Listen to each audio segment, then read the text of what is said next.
Selamat datang para kak dan Bu Dinda. Semoga perjalanannya menyenangkan. Terima kasih Mas Fajar, kami senang bisa melakukan waktu hari ini. Baik, kita akan melakukan proses auditing pada hari ini. Betul Pak, saya juga sudah menyiapkan dokumen pendukung dan juga report awal yang perlu kita telusuri bersama di sini. Oke Pak, Bu, mari masuk.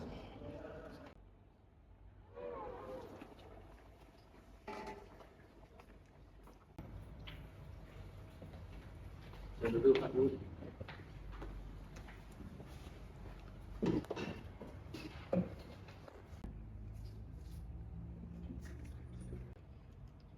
Dokumentasi dan sistem akuntansi di sini sangat baik. Semoga pengauditan hari ini berjalan dengan lancar.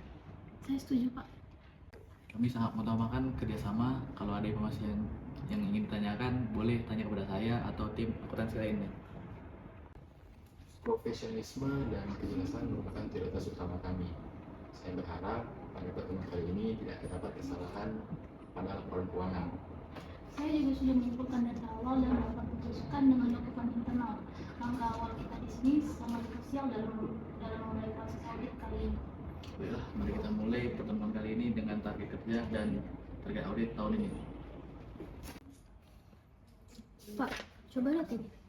Di sini daftar piutang ada di angka 1,2 miliar, yang dimana sudah melewati 2 tahun. Tapi bukannya kalau 2 tahun itu harusnya diklasifikasikan sebagai aset lancar ya? Aneh ya?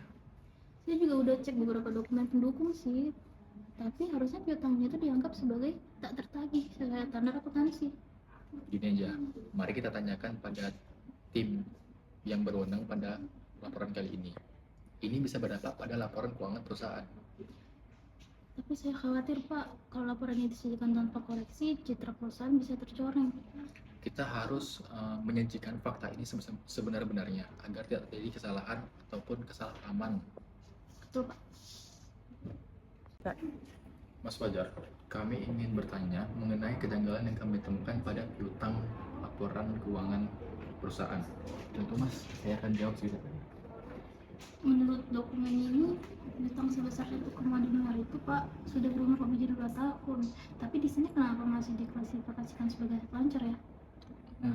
Itu ya, sebenarnya itu udah dari Ibu Nia langsung. Instruksi dari Ibu Nia, apakah ada bukti mengenai hal itu? Hampir tidak Mas, instruksi tersebut sudah disampaikan pada saat rapat internal. Tapi Pak, bukannya pengklasifikasian itu harus berdasarkan bukti yang konkret ya? Kalau verbal aja bukannya nggak cukup? Tapi saya paham kekhawatiran kalian. Tapi ini sudah keputusan final dari sana. Tapi Pak, bukannya semua keputusan final itu harus didukung data ya? Kalau nggak ada bukti yang memadai, laporan keuangan jadi nggak akurat.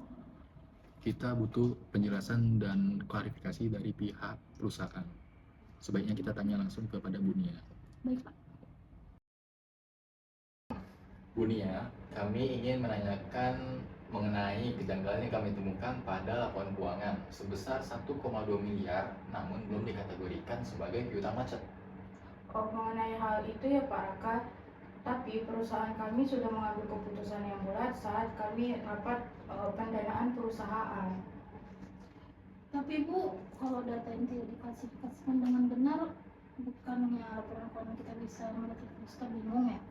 Tapi seperti yang kalian tahu, strategis dalam dunia bisnis ini kan membutuhkan membutuhkan data yang menarik untuk menarik investor yang baru bagi perusahaan kami. Namun Bu, penyelesaian seperti ini tidak bisa kita lakukan karena ini melanggar kode etik standar akuntansi. Iya, saya paham.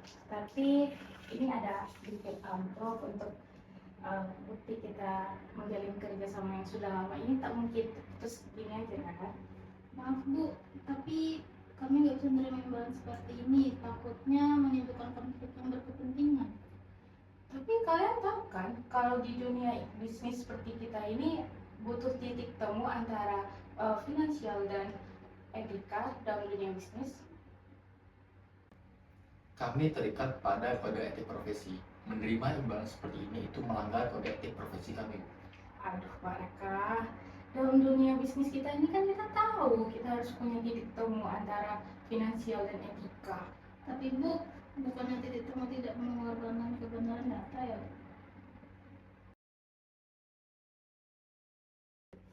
Apa yang terjadi di lapangan? Saya dengar kita mendapat tekanan dari pihak klien.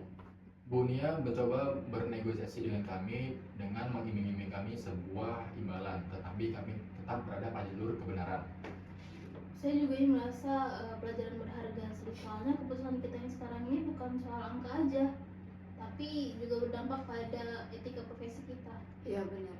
Integritas adalah fondasi utama. Kita tidak boleh terpengaruh akan yang lainnya. Kejadian seperti ini akan kami rangkum dan kami kirim bukti-buktinya kepada pihak yang berwenang.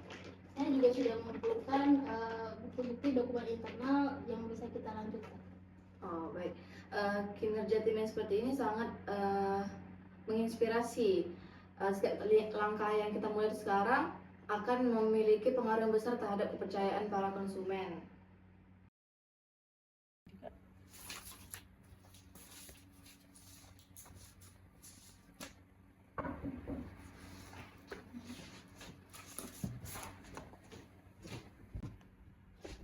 Bu Nia, saya masuk.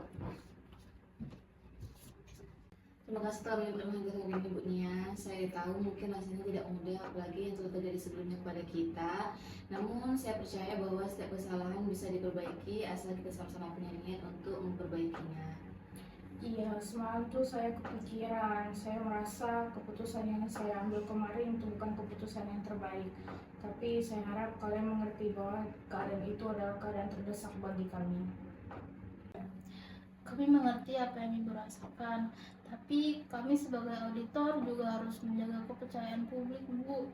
Kalau kami ikut-ikutan menutup-nutupi laporan ini, maka semua laporan yang kami keluarkan akan sia-sia, Bu.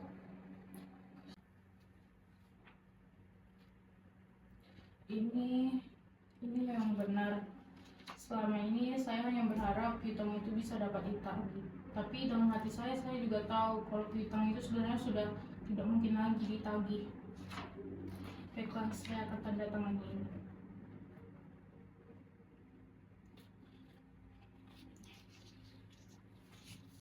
Bagus Din, kamu telah menunjukkan keberanian yang luar biasa. Dan untuk Bu Nia, mungkin keputusan Ibu kali ini dilihat kecil, namun sebenarnya keputusan Ibu hari ini membawa dampak besar terhadap perubahan dari perusahaan Ibu dan untuk diri Ibu sendiri. Saya tak ingin lagi memimpin dalam ketakutan. Kami akan memperbaiki internal kami. Mas Fajar dan pegawai yang lainnya seharusnya tidak lagi dalam kondisi seperti itu menutupi kenyataan perusahaan kepada orang audit. Saya tak ingin lagi memimpin dalam ketakutan. Kami akan memperbaiki internal kami. Mas Fajar dan pegawai yang lainnya seharusnya tidak lagi dalam kondisi seperti itu menutupi kenyataan perusahaan kepada orang audit. Saya ingin meminta maaf kepadamu, Din, atas perlakuan saya kemarin. Memang tidak benar. Saya ingin mengatakan kamu itu memang luar biasa. Kamu berani mengeluarkan pendapatmu. Padahal di luar sana banyak orang yang akan diam pada situasi seperti itu. Saya yakin kalau semua pihak bisa saling percaya dan mengutamakan kebenaran, saya yakin bisnis ini pasti akan berjalan lancar. Integritas itu bukanlah suatu beban, tapi integritas itulah yang menjaga kita untuk jangka waktu yang panjang. Baik, Bu Sarah, terima kasih untuk pertemuan kita kali ini. Semoga kedepannya kita tetap terjalin dengan hubungan yang baik. Dan untuk kejadian pada hari ini dan kemarin akan menjadikan titik balik bagi perusahaan kami menjadi lebih baik.